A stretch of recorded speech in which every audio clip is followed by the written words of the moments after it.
ಎಲ್ರಿಗೂ ನಮಸ್ಕಾರ. French philosopher ವೋಲ್ಟೇರ್ ಒಂದು ಮಾತು ಹೇಳ್ತಾರೆ, I disapprove of what you say but I will defend to the death your right to say it. ಹಾಗಂದ್ರೆ, ನಿನ್ನ ಅಭಿಪ್ರಾಯನ ನಾನು ಧಿಕ್ಕರಿಸ್ತೀನಿ, ಆದ್ರೆ ನಿನ್ನ ಅಭಿಪ್ರಾಯ ಹೇಳೋ ಹಕ್ಕನ್ನ ನನ್ನ ಉಸಿರಿನ ಕೊನೆವರೆಗೂ ನಾನು ಕಾಪಾಡ್ತೀನಿ ಅಂತ. ಈ ವಿಷಯನ ಯಾಕೆ ಹೇಳ್ತಿದ್ದೀನಿ ಅಂತ ಹೇಳಿದ್ರೆ, ಅದೇ ಈ ವಿಡಿಯೋದ ಉದ್ದೇಶ ಕೂಡ. KPSC ರೀ ಎಕ್ಸಾಮ್ ಆಗ್ಬೇಕಾ ಬೇಡವಾ ಅಂತ ಒಂದು ದೊಡ್ಡ ಚರ್ಚೆ ಆಗ್ತಿದೆ. ಸೊ ಇದ್ರ ಬಗ್ಗೆ ನನ್ನ ಅಭಿಪ್ರಾಯನ ನಾನು ತಿಳಿಸ್ಬೇಕು ಅಂತ ಈ ವಿಡಿಯೋ ಮಾಡ್ತಾ ಇದ್ದೀನಿ. ನಿಮ್ಗೆ ರೀ ಎಕ್ಸಾಮಿನ ಹಿನ್ನೆಲೆ ಹೇಳೋದಾದ್ರೆ, ಪ್ರಿಲಿಮ್ಸ್ ಮೊದಲನೇ ಪರೀಕ್ಷೆ ಆಗಿದ್ದು ಆಗಸ್ಟ್ 27ನೇ ತಾರೀಕು. ಅಂಡ್ ಈ ಟೈಮಲ್ಲಿ 3 ತೊಂದರೆಗಳಿತ್ತು. ಮೊದಲನೇದು, ತುಂಬಾ ಜನ ಅಭ್ಯರ್ಥಿಗಳಿಗೆ ಬೇರೆ ಜಿಲ್ಲೆಗಳಲ್ಲಿ ಎಕ್ಸಾಮ್ ಸೆಂಟರ್ ಕೊಟ್ಟಿದ್ದು. ಫಾರ್ ಎಕ್ಸಾಂಪಲ್, ಒಬ್ಬ ಚಾಮರಾಜನಗರ ಜಿಲ್ಲೆಯಲ್ಲಿರೋ ಅಭ್ಯರ್ಥಿಗೆ ಚಿಕ್ಕಮಗಳೂರಲ್ಲಿ ಎಕ್ಸಾಮ್ ಸೆಂಟರ್. ಹೆಚ್ಚು ಕಮ್ಮಿ ಮೋರ್ ದೆನ್ 200 ಕಿಲೋಮೀಟರ್ಸ್ ಟ್ರಾವೆಲ್ ಮಾಡಬೇಕಿತ್ತು ಎಕ್ಸಾಮ್ ಬರೆಯೋದಕ್ಕೆ. ಎರಡನೇ ತೊಂದರೆ ಏನಂದ್ರೆ, ಅದು ವೀಕ್ ಡೇ ಆಗಿತ್ತು. ಯೂಶುವಲಿ ಕಾಂಪಿಟೇಟಿವ್ ಎಕ್ಸಾಮ್ಸ್ಗಳು ಸಂಡೇಸ್ ನಡೆಯೋದು ಒಂದು ರೂಢಿ. ಬಟ್ ಈ ಪರೀಕ್ಷೆ ಟ್ಯೂಸ್ಡೇ ಇತ್ತು.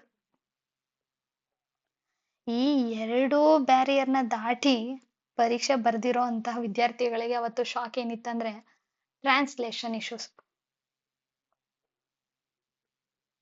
ಹೆಚ್ಚು ಕಮ್ಮಿ 50 ಪ್ರಶ್ನೆಗಿಂತನೂ ಜಾಸ್ತಿ ಟ್ರಾನ್ಸ್ಲೇಷನ್ ತೊಂದರೆಗಳಿತ್ತು. ಸೊ ಈ 3 ಇಂಜಸ್ಟಿಸ್ಗೋಸ್ಕರ ತುಂಬಾ ಜನ ಹೋರಾಡಿ ಪ್ರೊಟೆಸ್ಟ್ ಮಾಡಿ ಆ ಎಕ್ಸಾಮ್ ಅನ್ನ ಕ್ಯಾನ್ಸಲ್ ಮಾಡಿದ್ರು. ಅಂಡ್ ಡಿಸೆಂಬರ್ 29ನೇ ತಾರೀಕು ರೀ ಎಕ್ಸಾಮ್ ಕಂಡಕ್ಟ್ ಮಾಡಿದ್ರು. ಮೊದಲನೇ 2 ಪ್ರಾಬ್ಲಮ್ ಸಾಲ್ವ್ ಆಯ್ತು, ಆದ್ರೆ 3ನೇ ಪ್ರಾಬ್ಲಮ್ ಸಾಲ್ವ್ ಆಗ್ಲಿಲ್ಲ. ಡಿಸೆಂಬರ್ 29ನೇ ತಾರೀಕು ನಡೆದಿದ್ದಂತಹ ರೀ ಎಕ್ಸಾಮ್ ಅಲ್ಲೂ ಈ ಟ್ರಾನ್ಸ್ಲೇಷನ್ ಇಶ್ಯೂ ಇತ್ತು. ಸೊ ಮತ್ತೆ ಆ ಪ್ರೊಟೆಸ್ಟ್ ನಡೀತಿದೆ, ಮತ್ತೆ ರೀ ಎಕ್ಸಾಮ್ ಮಾಡ್ಲಿ ಅಂತ ಕೇಳ್ತಾ ಇದ್ದಾರೆ.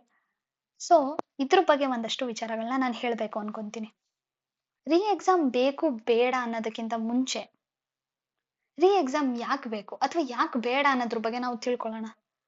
ಇಲ್ಲಿ ರೀ ಎಕ್ಸಾಮ್ ಬೇಕು ಅಂತ ಇರೋರ ಬಗ್ಗೆ ನಾವು ಸ್ವಲ್ಪ ಯೋಚನೆ ಮಾಡೋದಾದ್ರೆ, ಇಲ್ಲಿ ಅನ್ಯಾಯ ಆಗ್ತಾ ಇರೋದು ಯಾರಿಗೆ? ಯಾರು ರೀ ಎಕ್ಸಾಮ್ ಬೇಕು ಅಂತಿದ್ದಾರೆ? ಹಾಗೆ ನೋಡೋದಾದ್ರೆ, ಯಾರು ವಾಯ್ಸಿಗೆ ಅಷ್ಟು ಮನ್ನಣೆ ಸಿಗ್ತಿಲ್ವಲ್ಲ ಅವ್ರಿಗೆ ಅನ್ಯಾಯ ಆಗ್ತಿದೆ. ಯಾರು ಕನ್ನಡ ಮೀಡಿಯಂ ಅಲ್ಲಿ ಓದಿದಾರಲ್ಲ ಅವ್ರಿಗೆ ಅನ್ಯಾಯ ಆಗ್ತಿದೆ. ಯಾರು ಬಡವರಾಗಿದಾರಲ್ಲ ಅವ್ರಿಗೆ ಅನ್ಯಾಯ ಆಗ್ತಿದೆ. ಯಾಕಂದ್ರೆ ಬಡವರಿಗೆ ಇಂಗ್ಲಿಷ್ ಮೀಡಿಯಂ ಅಲ್ಲಿ ಓದೋ ಅಷ್ಟು ಸೌಕರ್ಯ ಇಲ್ಲದೆ ಇರಬಹುದು.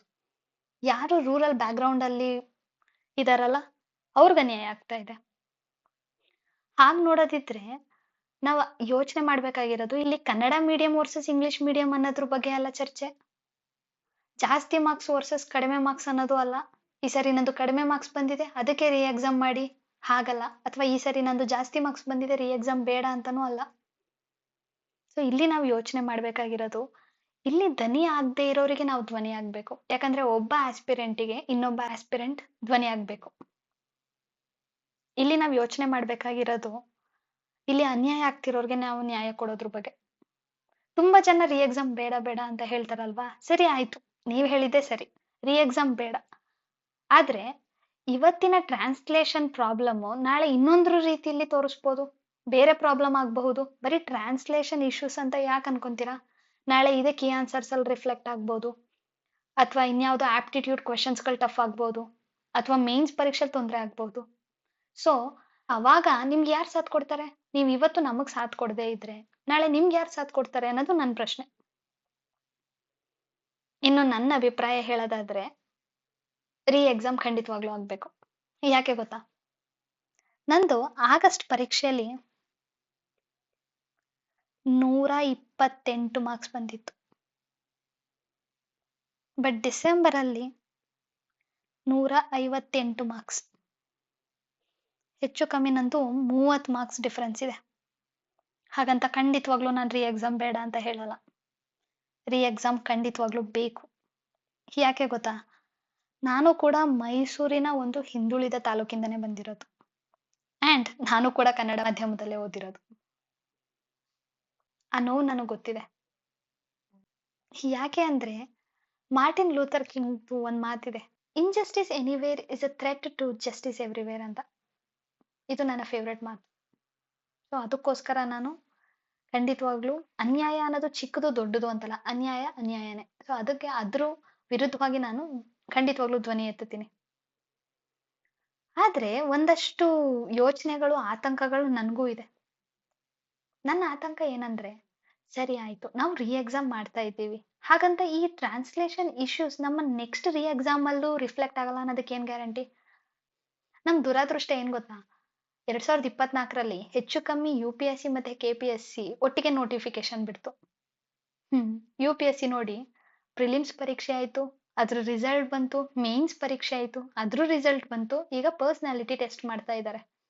ಹೆಚ್ಚು ಕಮ್ಮಿ ಇನ್ನೊಂದು ತಿಂಗಳಲ್ಲಿ ಈ ವರ್ಷದ ನೋಟಿಫಿಕೇಶನ್ ಬಿಡ್ತಾರೆ. ಇನ್ನೆರಡು ಮೂರು ತಿಂಗಳಲ್ಲಿ 2024ರದು ರಿಸಲ್ಟ್ ಕೂಡ ಬಿಡ್ತಾರೆ. ಬಟ್ ನಮ್ಮ KPSCಲಿ ಇನ್ನು ನಾವು ಪ್ರಿಲಿಮಿನರಿ ಪರೀಕ್ಷೆದು ಆ ಸುಳಿಲೆ ಸಿಕ್ಕಾಕೊಂಡಿದೀವಿ. ಇನ್ನು ಈ ಎಕ್ಸಾಮ್ ಸೈಕಲ್ ಮುಗಿಯೋದು ಯಾವಾಗ? ಇದು ಒಂದು ವಿಚಾರ ಆದ್ರೆ, ಎಷ್ಟೋ ಜನಗಳಿಗೆ ಏಜ್ ಲಿಮಿಟ್ ಆಗೋದಿರುತ್ತೆ. ಎಷ್ಟು ಅಂತ ನಾವು ತಂದೆ ತಾಯಿ ದುಡ್ಡಲ್ಲೇ ಬದುಕೋದು, ಬೇಗ ಒಂದೊಂದು ಕೆಲ್ಸಕ್ಕೆ ಸೇರ್ಕೊಂಡು ಒಂದು ಲೈಫ್ನ ಒಂದು ಬೆಟರ್ ಆಗಿ ಲೀಡ್ ಮಾಡೋಣ ಅಂತಿರ್ತೀವಿ. ಅದೇ ಈ ಬೆಂಗಳೂರು ಅಥವಾ ಟೈರ್ 1 ಟೈರ್ 2 ಸಿಟಿಗಳಲ್ಲಿ ನಾವು ರಿಸೋರ್ಸಸ್ಸು, ಆ ಲೈಬ್ರರಿ, ರೂಮ್ಸು, ಊಟಕ್ಕೆ ಅಂತ ಎಷ್ಟು ಅಂತ ಖರ್ಚು ಮಾಡೋದಪ್ಪ. ತುಂಬಾ ಜನ ಕಮಿಟ್ಮೆಂಟ್ಸು, ಎಲ್ಲರಿಗೂ ಆ ಆಪರ್ಚುನಿಟಿ ಇರೋದಿಲ್ಲ. ಸೊ ನನ್ನ ರಿಕ್ವೆಸ್ಟ್ ನಮ್ಮ KPSCಗೆ, ದಯವಿಟ್ಟು ರೀ ಎಕ್ಸಾಮ್ ಮಾಡಿ ಸರ್. ನೀವು ಮಾಡೋ ರೀ ಎಕ್ಸಾಮ್ ಅಲ್ಲಿ ಯಾವುದೇ ರೀತಿಯ ಟ್ರಾನ್ಸ್ಲೇಷನ್ ಇಶ್ಯೂಸ್ ಇರಬಾರ್ದು. ಅದು ಕನ್ನಡದಿಂದ ಇಂಗ್ಲಿಷ್ಗಾಗ್ಲಿ, ಇಂಗ್ಲಿಷಿಂದ ಕನ್ನಡದಲ್ಲಾಗ್ಲಿ ಯಾವುದೇ ರೀತಿಯ ಟ್ರಾನ್ಸ್ಲೇಷನ್ ತೊಂದರೆ ಇರಬಾರ್ದು. ಎರಡನೇದು, ಸರಿ ಆಯ್ತು ರೀ ಎಕ್ಸಾಮ್ ಮಾಡ್ದೋ ಅನ್ನೋ ಕಾರಣಕ್ಕೆ ಹರಿಬರಿಲಿ ನಾವು ಮೇನ್ಸ್ ಪರೀಕ್ಷೆ ಮಾಡಬಾರ್ದು. ಯೂಶುವಲ್ ಆಗಿ KPSC ಪ್ರಿಲಿಮ್ಸ್ ಮತ್ತೆ ಮೇನ್ಸ್ಗೆ ಏನ್ ಗ್ಯಾಪ್ ಇರುತ್ತಲ್ಲ, ಓದೋಕೆ ಅವಕಾಶ ಇರುತ್ತಲ್ಲ, ಅದನ್ನ ಹಾಗೆ ಮೇಂಟೈನ್ ಮಾಡಿ. ಅಂಡ್ ಮೂರನೇದು, ದಯವಿಟ್ಟು ಟ್ರಾನ್ಸ್ಪರೆಂಟ್ ಆಗಿ ಮತ್ತೆ ಎಫಿಷಿಯೆಂಟ್ ಆಗಿ ಎಕ್ಸಾಮ್ನ ಕಂಡಕ್ಟ್ ಮಾಡಿ. KPSCಗೆ ನನ್ನ ಕಡೆಯಿಂದ ಇದೊಂದೇ ರಿಕ್ವೆಸ್ಟ್, ದಯವಿಟ್ಟು ನನ್ನ ಮಾತನ್ನ ಸ್ವಲ್ಪನಾದ್ರೂ ಸೀರಿಯಸ್ ಆಗಿ ತಗೊಳ್ಳಿ. ಯಾಕಂದ್ರೆ ಇದು ಲಕ್ಷಾಂತರ ಜನಗಳ ಕನಸು. ಹಾಗೆ ನೀವು ಆಯ್ಕೆ ಮಾಡ್ತಾ ಇರೋ ಅಭ್ಯರ್ಥಿಗಳು ಮುಂದೆ ಕರ್ನಾಟಕ ರಾಜ್ಯಕ್ಕೆ ಒಬ್ಬ ದಕ್ಷ ಅಧಿಕಾರಿಯಾಗಿ ಬರ್ತಾನೆ. ಸೊ ಇದು ನನ್ನ ಅಭಿಪ್ರಾಯ. ಮತ್ತೆ ನಮ್ಮ ಫೆಲೋ ಆಸ್ಪಿರೆಂಟ್ಸಿಗೆ ನನ್ನ ಕಡೆಯಿಂದ ಒಂದು ರಿಕ್ವೆಸ್ಟ್, ನಾವೆಲ್ಲರೂ ಒಗ್ಗಟ್ಟಾಗಿರೋಣ. ಯಾಕಂದ್ರೆ ಒಗ್ಗಟ್ಟಲ್ಲಿ ಬಲ ಇದೆ. ಇಷ್ಟನ್ನ ನಾ ಹೇಳ್ತಾ ನನ್ನ ವಿಡಿಯೋನ ಮುಗಿಸ್ತೀನಿ. ದಯವಿಟ್ಟು ನಿಮ್ಮ ಅಭಿಪ್ರಾಯನ ತಿಳಿಸಿ. ನಾನು ಹೇಳ್ತಾ ಇರೋದು ಸರಿ ಅಂತ ನಿಮ್ಗೆ ಅನ್ಸಿದ್ರೆ ಶೇರ್ ಮಾಡಿ. ಇದು ಎಷ್ಟು ಜನಕ್ಕಾಗುತ್ತೋ ಅಷ್ಟು ತಲುಪಲಿ, ಜನಗಳಲ್ಲಿ ಜಾಗೃತಿ ಮೂಡ್ಲಿ. ಅಕಸ್ಮಾತ್ ನಿಮ್ಮ ಅಭಿಪ್ರಾಯ ಬೇರೆ ಇದ್ರೆ ದಯವಿಟ್ಟು ಕಮೆಂಟ್ ಮಾಡಿ ತಿಳಿಸಿ, ನಾನು ಕೂಡ ಕಲ್ತ್ಕೊಂತೀನಿ. Thank you. ಜೈ ಹಿಂದ್.